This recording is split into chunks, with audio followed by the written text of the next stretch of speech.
Hey guys, Adam here with Anglers. Today I'm going to give you guys a how-to video on how to tie an FG knot. So let's get right into it.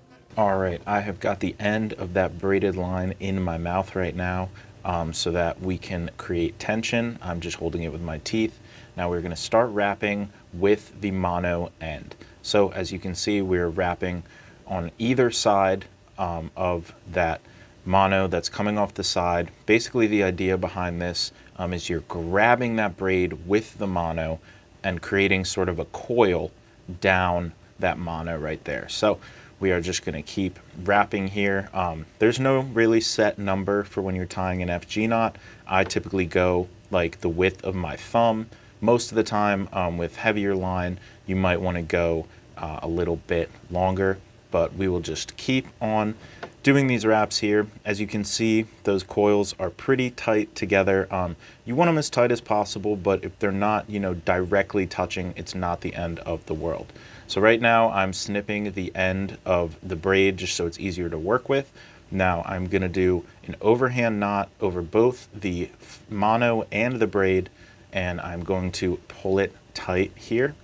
Now I'm gonna go do it again. Except this time I'm going to tie the overhand knot the opposite way. So I'm going under and then over. And we are going to pull it tight.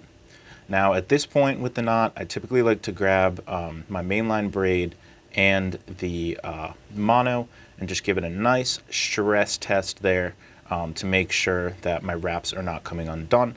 And then I'm going to finish the knot this way.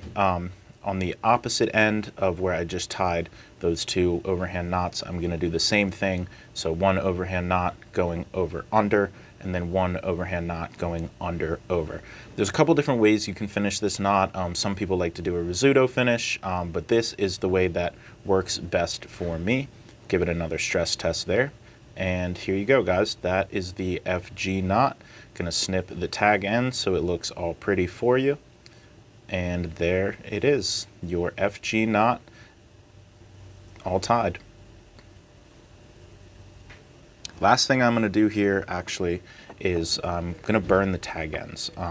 This is something that I like to do, just again talking about a compact knot, making it nice and tight so you don't have your tag ends catching on the guide. And you can also, as with any knot, have some slippage, and burning the tag end creates like kind of a little mushroom cap that'll catch if that knot thinks about slipping on you. So yep, there is your FG knot, guys. All right, guys, so that is how you tie an FG knot. If you have any questions, feel free to comment, DM, or come into the store. We'll be happy to answer your questions.